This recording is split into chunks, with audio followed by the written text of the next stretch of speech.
So noted in the minutes of this meeting. Councilman Spiller. Councilman Kiana. Here. Councilwoman Mia. Here. Councilwoman Drum. Councilman Patel. Yeah. Councilman Anderson. Here. Councilman De Jesus. Here. Vice President Bauer. Here. And President Escobar. Here. I get a motion to approve the minutes of August 31st, 2021. Motion. Second. Any questions or comments from council? All in favor, aye. Aye. Opposed? Ayes have it. Beginning with the second reading ordinances this evening, that's listed in front of you. We'll start with letter A, which is the second reading on ordinance establishing salary ranges for employees of the Township of Woodbridge. I get a motion that the ordinance be taken up on second and third reading and the public hearing be open. Motion. Second. Any questions or comments from council? All in favor, aye. Aye. Opposed? Ayes have it. The public hearing is now open on letter A listed only.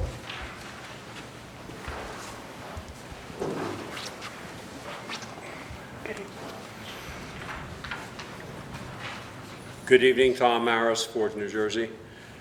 Again, the ordinance doesn't really give a lot of information. Does this affect all township employees specifically? And what would that cap be? Mr. Maris, this is done every year with civil service titles and salaries. Basically, cleaning up every year to stay in order with the salaries and the job titles. Right. Are they raising the cap or are they lowering it? Is it remaining the same from the last year? I appreciate your pointing out that it's a yearly event, but I'm curious as to whether it has been raised for this year. Yes. Yes. By how much? It all depends. Sometimes when the employees' raises that are contractually negotiated in civil service title jobs take them above the range, so we just have to adjust the range to cover that. So there's a wide variety of range of increases that happen. Well, that's what my initial question was, is it for everybody in the township? It is, but it varies according to what job they may hold. Correct. Okay. Thank you. Any other comments on letter A only? There are no other comments. Can I get a motion that the public hearing be closed, or it's be adopted and submitted to the mayor for approval as required by law? Motion. Second. Any questions or comments? All in favor, aye. Aye. Opposed? Ayes have it. We'll take letter B now, which is listed on the agenda, which is an ordinance revising Chapter 7 of the revised ordinances. And this is to designate handicap parking on Florida Grove Road at East 5th Avenue. Can I get a motion that this ordinance be taken up on second and third reading and the public hearing be open? Motion. Second. Any questions or comments from council? In favor, aye. Opposed? Ayes have it. The public hearing is now open on letter B only. There are no comment from the public. Can I get a motion that the public hearing be closed and this ordinance be adopted and submitted to the mayor for approval as required by law? Motion. Second. Any questions or comments? All in favor, aye. Aye. Opposed? Ayes have it. We'll now take letter C listed on your agenda. An ordinance approving a rapid flashing pedestrian signal on Port Reading Avenue at Daniel Street. Can I get a motion that the public hearing be open and take it up on second and third reading? Letter C. Motion. Second. Any questions or comments from council? All in favor, aye. Aye. Opposed? Ayes have it. Letter C is now open to the public. Any comment from the public on letter C? There are no comment from the public. Can I get a motion that the public hearing be closed, the ordinance be adopted and submitted to the mayor for approval as required? Motion. Second. Any questions or comments? All in favor, aye. Aye. Opposed? Ayes have it. We'll take letters D, E, and F that are listed as first reading ordinances. Can I get a motion that these ordinances be passed on first reading, published in the Home News Tribune this Friday, which is September 17, 2021. Notice of public hearing will be held on October 5, 2021 at 6 p.m. Motion. Second. Questions or comments? All in favor, aye. Aye. Opposed? Can I get a motion to approve resolutions, which will be numbers 1 through 24, that includes 1 through 24. Motion. Second. Mr. Lynch? Yes, sir. Thank you for your comments. Number 7, the resolution waiving construction fee permits associated with any tropical storm. Ida, related to causes of flooding on Wednesday the 1st of September through Thursday the 2nd of September. I want to thank the mayor, my fellow councilmates, and the administration for realizing that a lot of people suffered a lot of damage, and it's going to be crucial for them to get electric, plumbing, and whatnot, and I have to go pay the permit fees. So I thank you for recognizing that. It's greatly appreciated. Number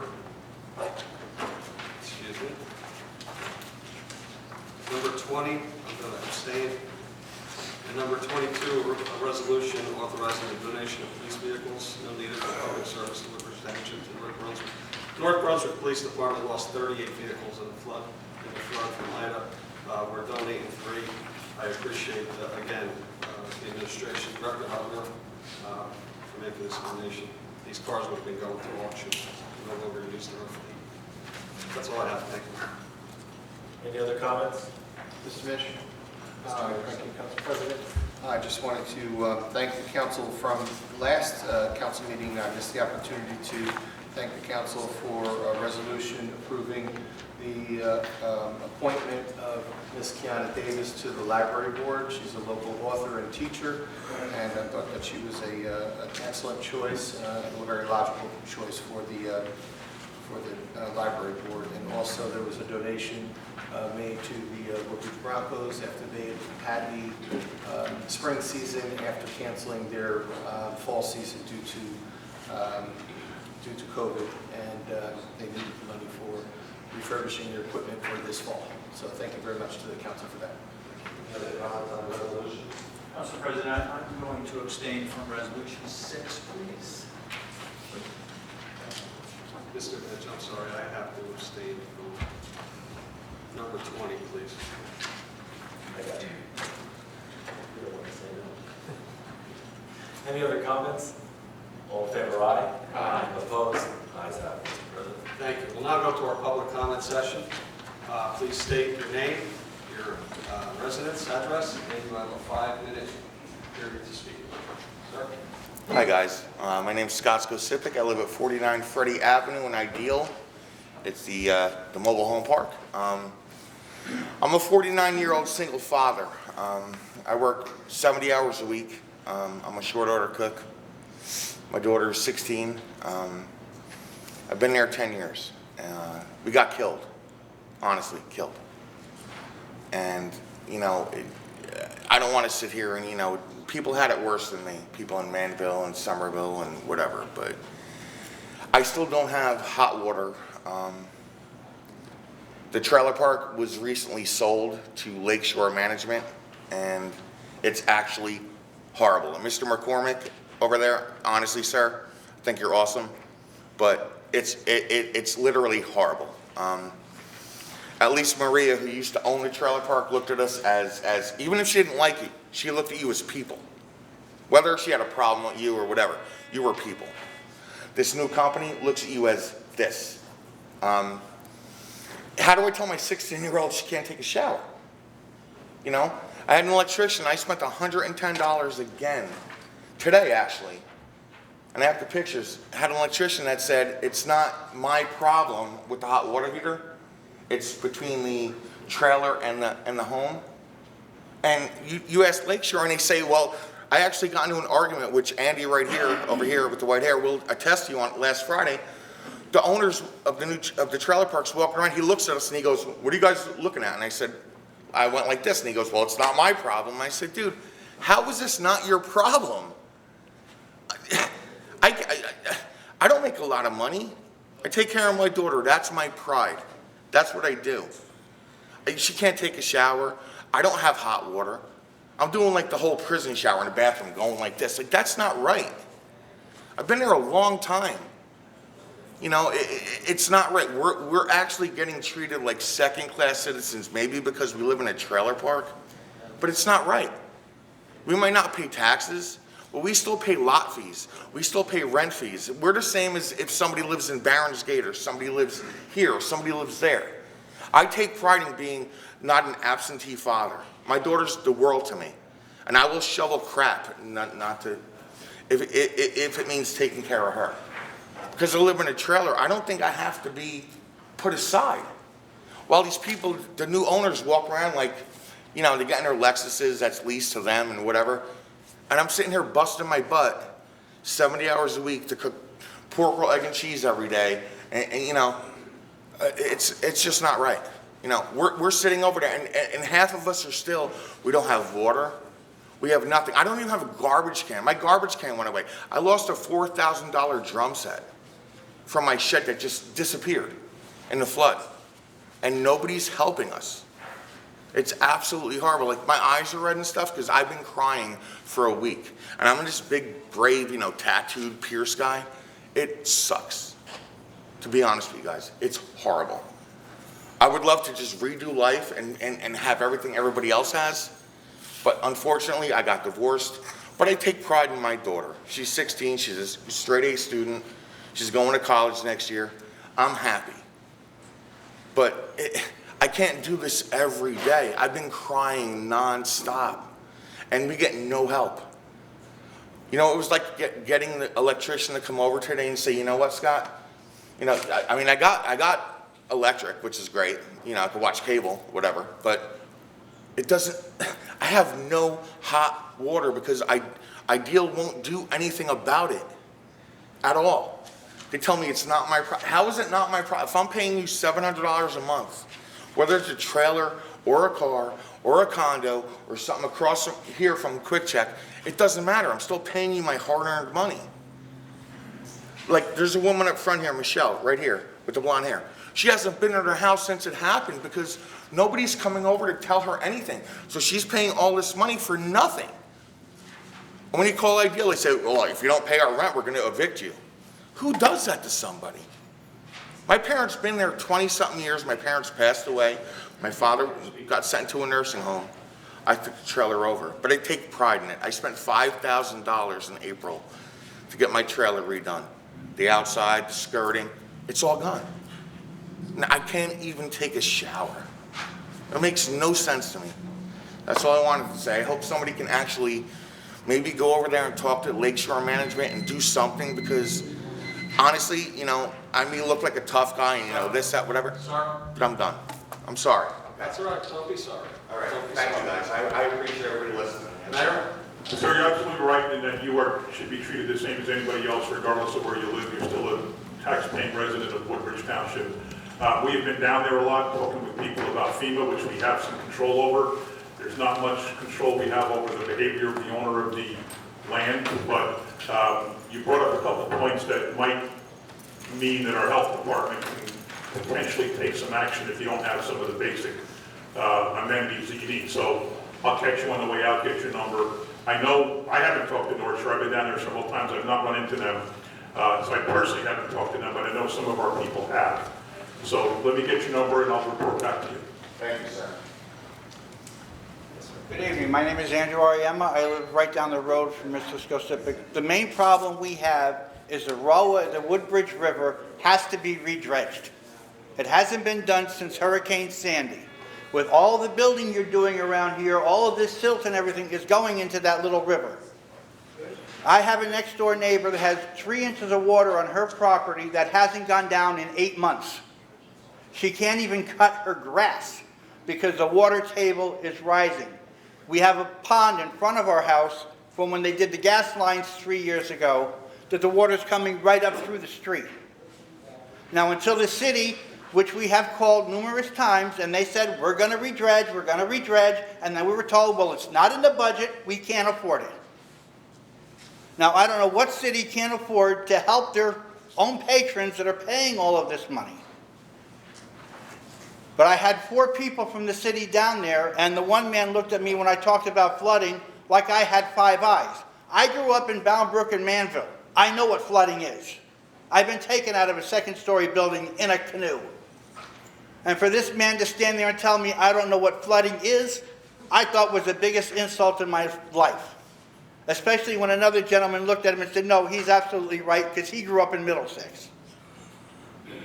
But this river has to be redredged and it has to be widened. It's only, at the narrowest point, 10 feet wide behind the trailer park. Now you have all of this water coming down from Broadway Avenue, right through the trailer park, and this is what happened with this storm. It came right on through, 10 inches of rain at one time, and just wiped everything out.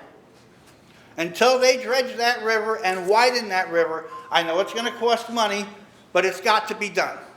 If not, let us know when it's going to be done so we can plan on either moving or doing something. But this has to be done, and it's a city problem. Thank you. Are there any other comments this evening?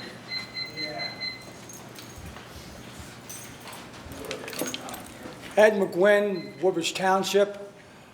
I've been in emergency services I retired after 30 years. I would like to know when the people in the trailer park over in Ideal Trailer Park in Avenel got evacuated by the fire department and they were taken to the rec center, who was in charge up there? Who's in charge of the rec center? Of the rec center itself? Whoever was doing the evac things and giving them beds and feeding them. Emergency management was involved, the community All right, emergency emergency response team management's was got a involved. problem. The next day, I talked to a number of these people. I just found this out today. That hurricane, I just found this out today, and that's why I came here. A number of those people said that the next day, they were forced out of the rec center and told to return to their homes. There was still 4 feet of water in those trailer parks. My mother couldn't get back to her trailer because of that thing. She had to go between 2 trailers in order to try to get back there, walking through 3 feet of water. Now, the problem is, she got her leg banged up. I mean, really messed up. I'm going to give this to you, Brian, so you can take a look at this. I want to know what fool, what idiot allowed those people to go back to an area that was still a danger to them.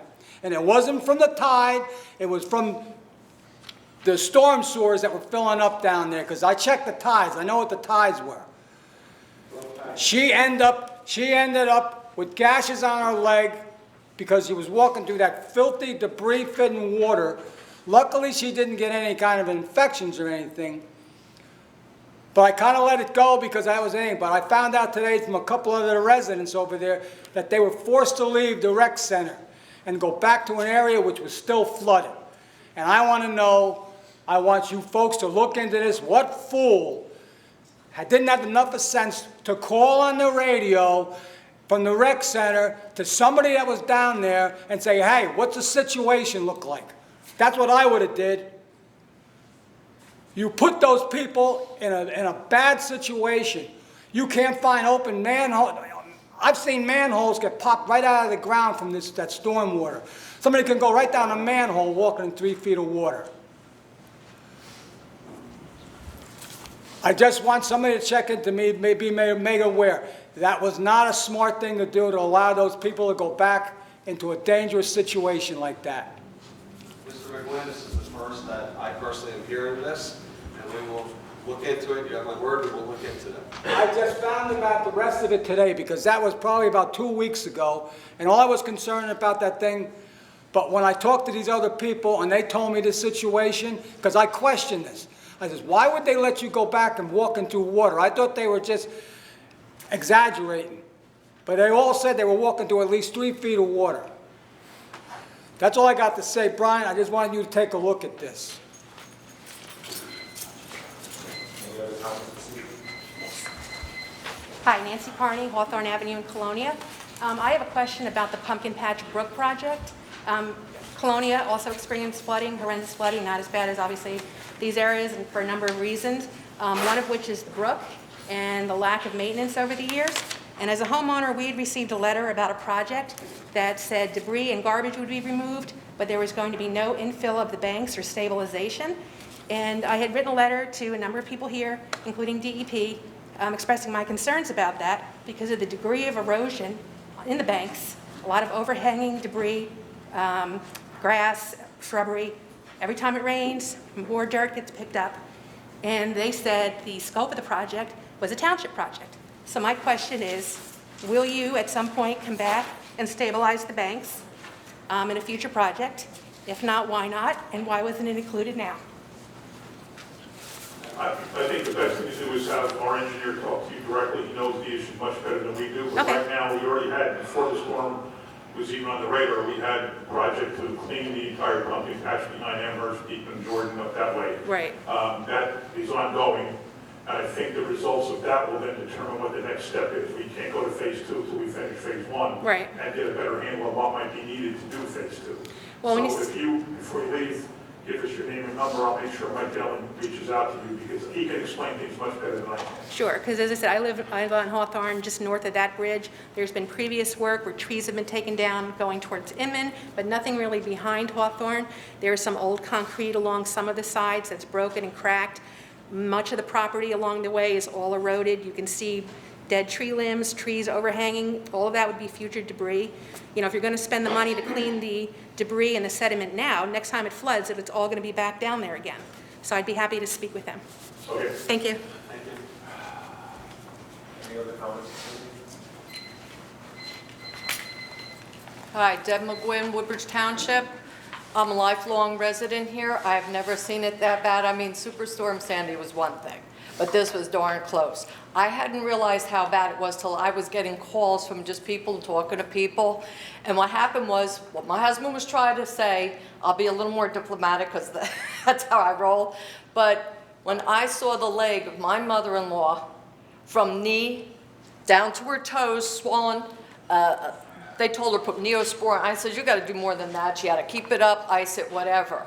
And at first it didn't look that bad because it's under the surface, but what they made her do was walk through waist high, she said, through there. I go, you sure you're accurate about that? Because people embellish a bit. And I found out from the other people too, that what happened was they were walking through at least 3 foot of water. Now, if the woman had fallen and hit her head, she could have drowned.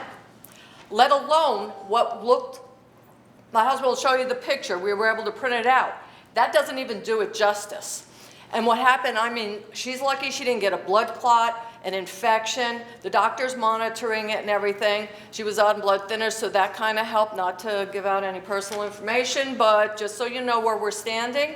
But I was appalled, and I said, what made you go through there? Because of the first person I'll blame is maybe the victim in case they overlook. They said no. They were brought back and just told to go home. And the water was still there. It wasn't like the tide rolled out. You know, usually it goes down. I said, you sure it wasn't ankle deep or something? No. She was washing her clothes right away, whatever she could. Even they had I said, be careful about the gas. We're always trying to prep them for these different things. We never even got a call. I was so appalled. So I'm just saying, check into whoever oversaw this, because whatever good the emergency personnel did, this negated the whole thing. Somebody dropped the ball on that end. And this isn't the first time this is going to happen, has happened in the past, and God forbid it happens in the future. We know we're going to get rain problems and stuff like that. I went to Manville. I surveyed the damage there. That was disgusting. Even as you stood on the grass on the high ground, and I'm telling you, it was just a trickle of a river well below, because my husband walked to the back portion, and we're up here on the main street, and the water came all the way up. These people are on pretty much the same level. I'm surprised they didn't lose a lot of their trailers. It just concerns me. So please, do the best you can do to look into it. I'd appreciate it. I'm not asking for a personal favor, just for everyone's sake, okay? Let's work together. Thanks. If there's any other information you need from me, let me know. You know where I'm at. All right, thanks.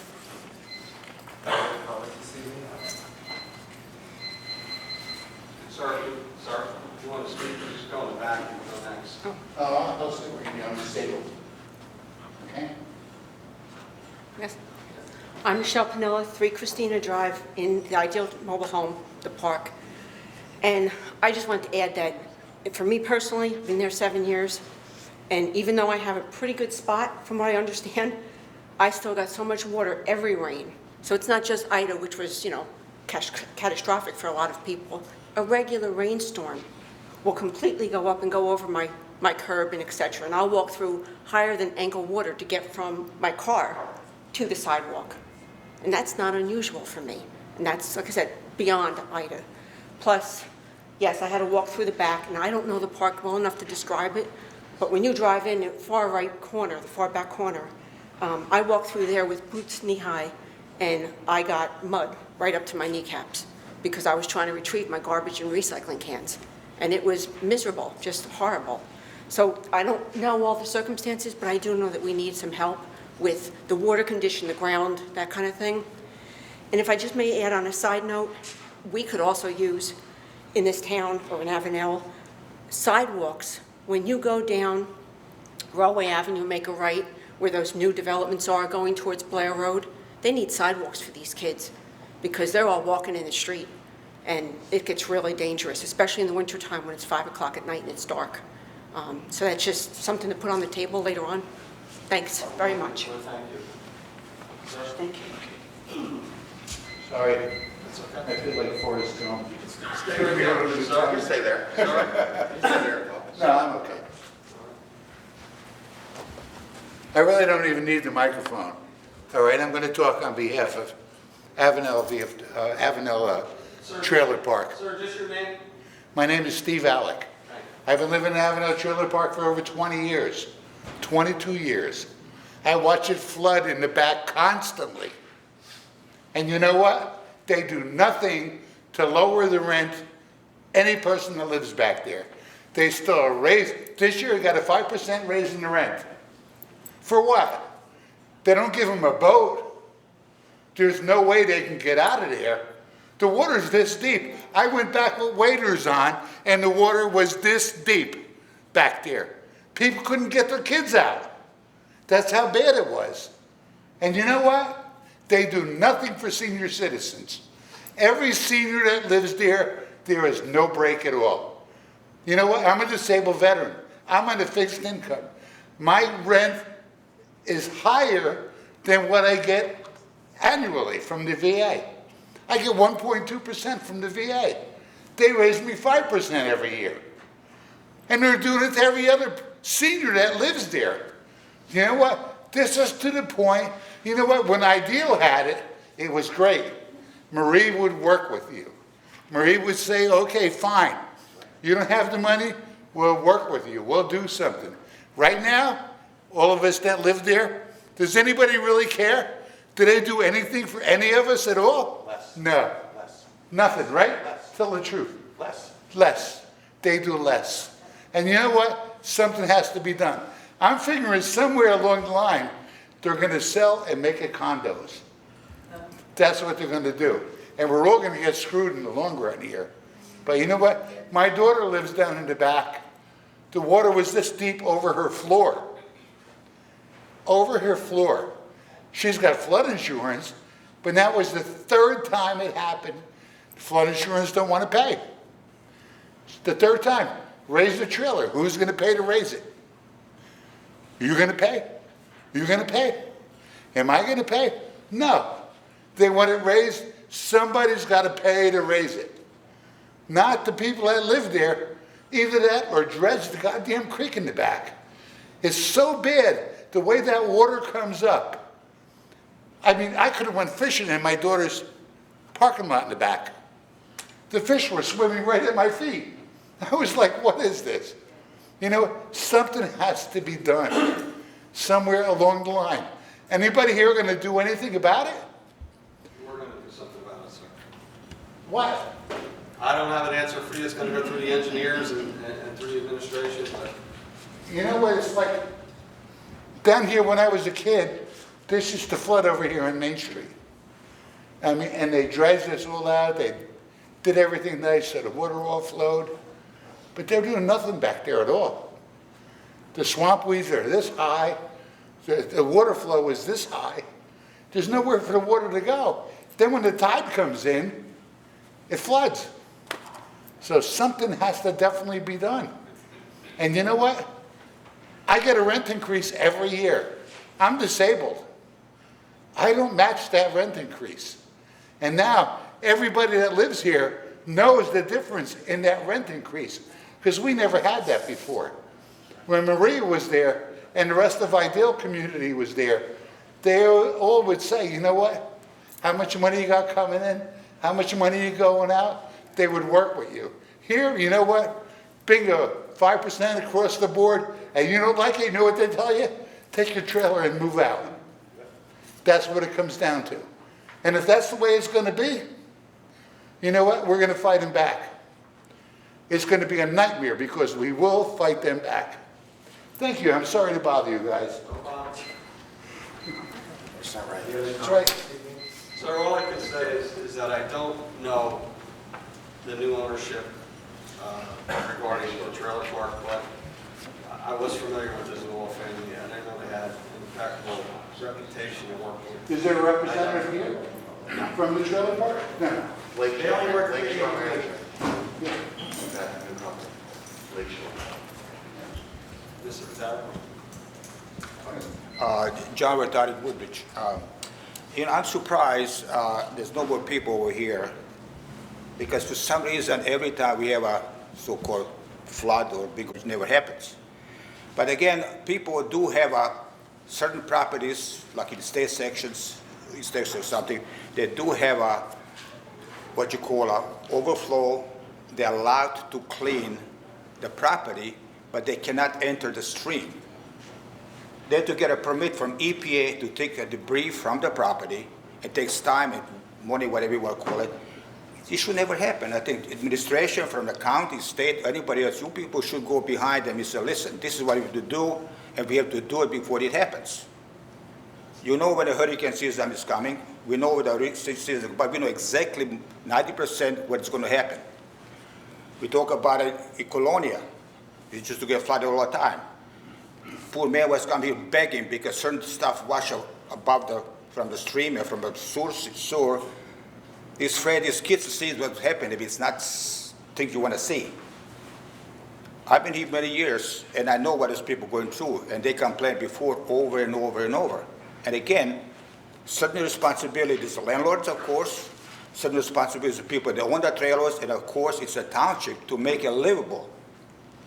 How could you send people on an unsanitary situation, especially old people? That's very irresponsible.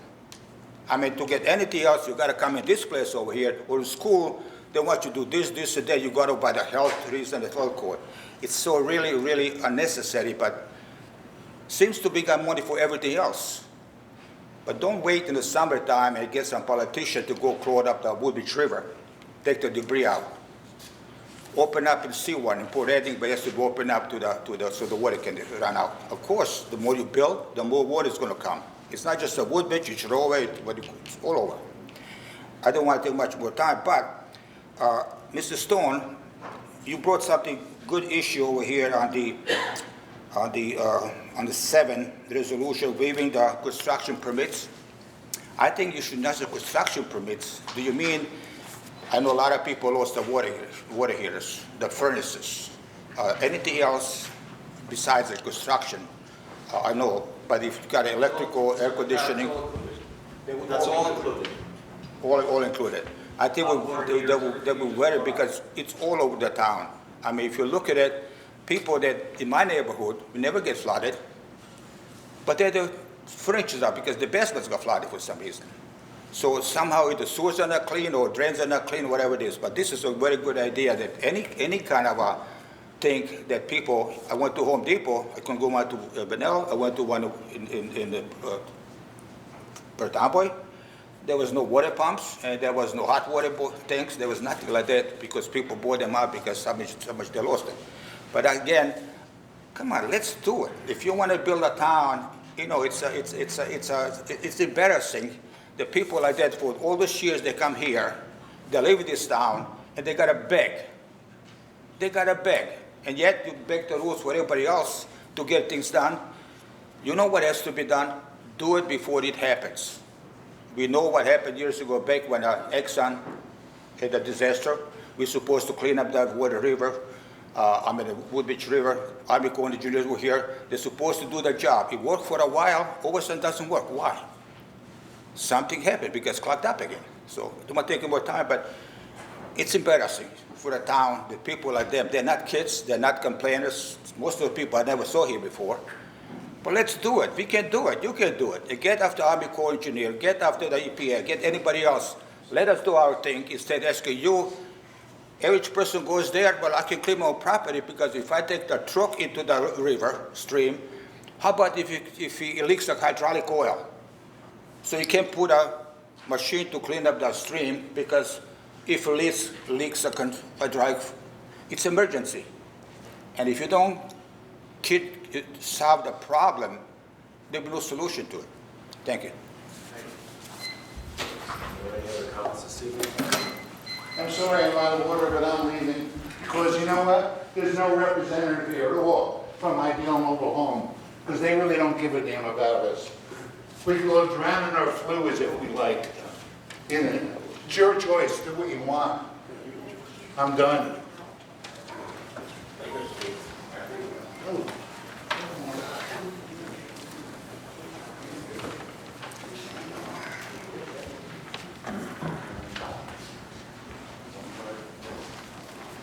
Hi, my name is John Masculin, and I live in Port Reading, and I represent the Port Reading Avenel people because I'm running for Woodbridge councilman.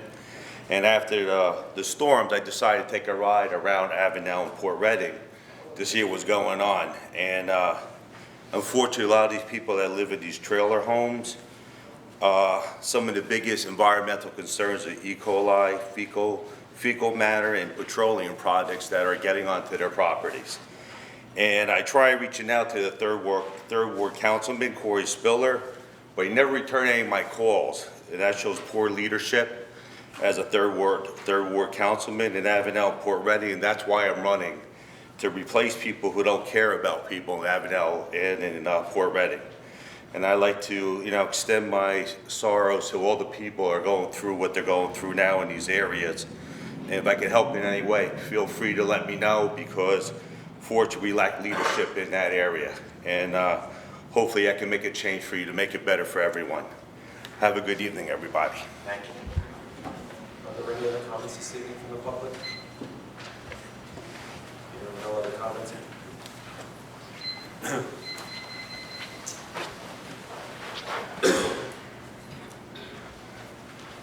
Sorry for the delay. Tom Maris, Forge, New Jersey. My heart goes out to these people. I've lived in Texas and we had 42 inches of rain in a day, so I know what it's like to be flooded. And this is happening in this town for the third time in, 12 years? It's reprehensible. Things could be better managed than this. And as far as your complaint with the rent is concerned, Mr. Coughlin, who's also running again for Assembly seat this year, is the head of the Assembly.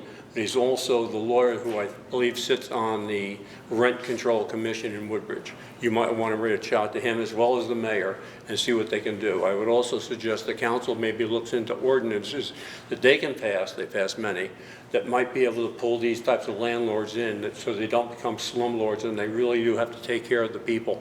I think you can do that, and I hope your lawyers look into it and tell you what you can or cannot do, because it's long overdue. This is the third time that I've heard people come this severe, and that's reprehensible. Excuse me, I also wanted to speak to two other things. I had two questions that were unanswered from the last meeting. And one was how and when will the energy aggregate program be implemented? The second question is when will the new budget be introduced? In addition to that, I'd also like to know if any member of the McCormick administration has been contacted by any federal or state authority in regard to relocating illegal aliens and or Afghan refugees to Woodbridge Township area. If so, what was said? And those are questions I'm going to leave for a moment. I hope you'll have enough time to answer them, because I also want to bring in something too. This past weekend, we memorialized and celebrated 9/11. And I'm wearing this shirt today because there's a gentleman who sits here who does not stand for this flag, yet he feels perfectly well to come here and badmouth this commission, this town, this council, and embarrass our police department with all kinds of wild accusations. But on that day, on 9/11, we lost 343 firefighters, 37 police officers. I can guarantee you, not one of those people ever took their knee, and I guarantee you that they stood for the flag every time the Pledge of Allegiance was being said. And those are the ones that put their lives on the line. 4 people that love this country, as well as the people like him who don't. So you can take his communist propaganda and put it where the sun doesn't shine. And with that, I'll just simply say that when it comes to the blue, I really want to look for a few things. I'm rather emotional about this because my brother's a police officer. He's a disabled vet from Vietnam. And he's also still actively a volunteer fireman at his age. But the term thin blue line is a term that typically refers to the concept of police as the line which keeps society in descent from descending into violent chaos. The blue in the blue, thin blue line refers to the blue color of the uniforms many police departments wear. And that is so true. And that's one of the reasons I'm wearing this today, and that's the back of it. Because I totally support the thin blue line and what it represents. And the fact that somebody wants to bastardize it and use it for some op-ed to say that it's against the blacks is absolute pure BS. I want to salute our police department and all of our firefighters, and thank you.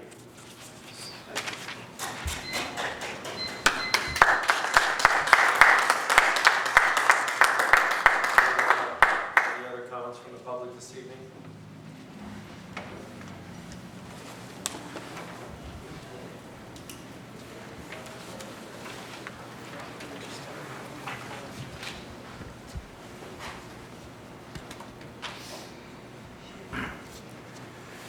Good evening, James Dabrowski, Woodbridge proper. My heart goes out to the flood victim as well. I moved into my home August 2012 with my 5-month-old newborn son and my wife right before Sandy hit and our basement was destroyed. I'm surprised we were able to keep our home. I don't know how we avoided this one. My parents weren't so lucky. My parents live on Burnett Street, directly across from the ideal trailer home. So I appreciate the council, mayor saying they will handle this more than just thoughts and prayers, but action. Action is what we need. Thoughts and prayers don't do nothing to help these people. It's action that we need, and preventative action as well. Not just response, but prevention so it doesn't keep on happening. So commend everybody who spoke about that.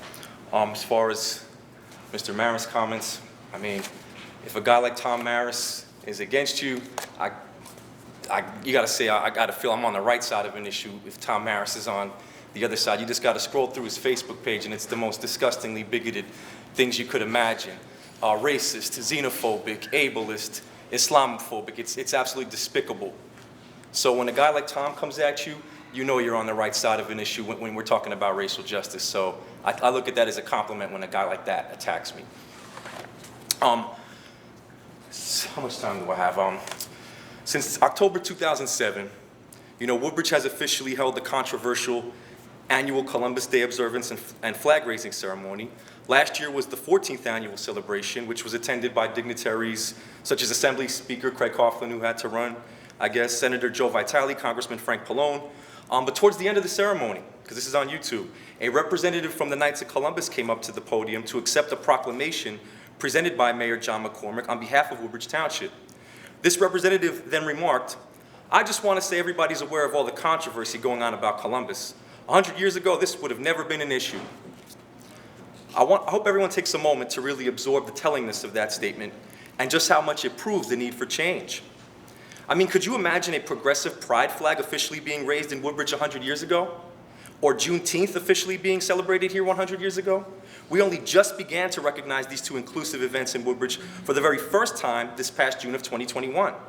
And as Woodbridge begins to deepen our commitment to diversity, equity, inclusion, and anti-racism, something Tom Maris has been attacking at our Board of Education meetings, we can be sure that we'll have many more such important and inspiring firsts to look forward to as a community.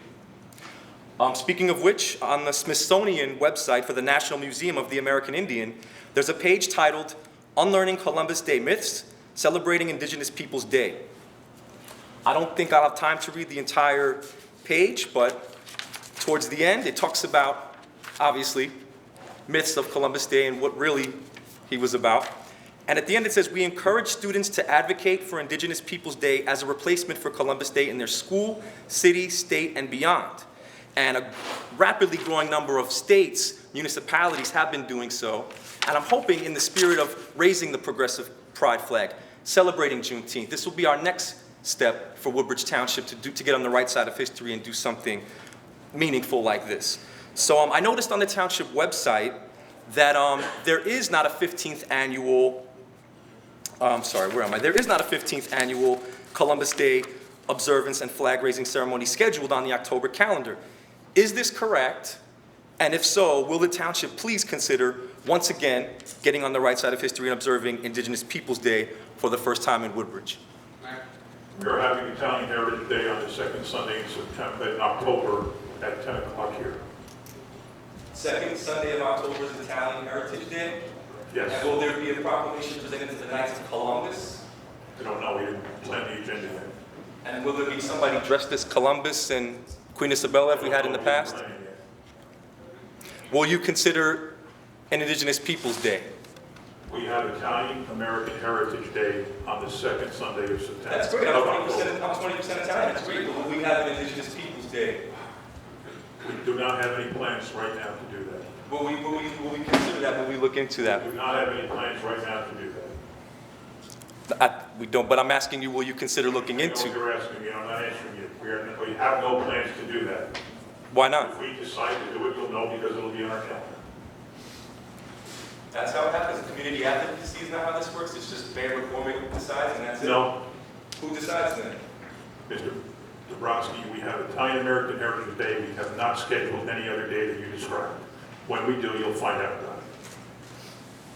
Well, I drafted a resolution to help expedite this inclusive endeavor, and I'll email it to you, and I hope you'll take a look at it. Thank you for your time. Stop the KSB power plant. Good evening, members of the council. Charles Cradaville. You know me as the Central Jersey organizer for Food and Water Watch, and I'm also the editor of New Brunswick Today, a community newspaper available online at newbrunswicktoday.com. And I want to, share my deepest sympathies with everybody who's going through this difficult time all over Middlesex County and New Jersey. But it seems that Woodbridge is not immune from the consequences of climate change. We learned lessons from Hurricane Sandy, and unfortunately, we didn't make enough changes to stop this problem from getting worse. And so we're seeing now extreme weather events like storms that bring flash flooding to communities, tornadoes, hurricanes. We're seeing more extreme amounts of precipitation coming at different times of the year. It's affecting ecosystems, wildlife, and of course, human life. And the world's leading scientists are telling us that we need to get off of fossil fuels, stop polluting our air and water, and transition to renewable energy. So, credit where credit's due. Citizens brought an initiative ordinance to this council. You passed it. It's the law now in Woodbridge Township, and that's a great first step to transitioning to 100% renewables. But as you know, there are plans afoot for another dirty gas power plant in the Casby section of Woodbridge, which would exacerbate the same problems that we're talking about here: extreme weather, flooding, pollution, and ultimately, it makes it harder to breathe. It literally makes it harder to breathe. It makes people more vulnerable to respiratory illnesses like asthma, like COVID-19, and we already have multiple gas-fired power plants in Woodbridge, including one that's right next to the one that they're proposing. I've brought this up many times.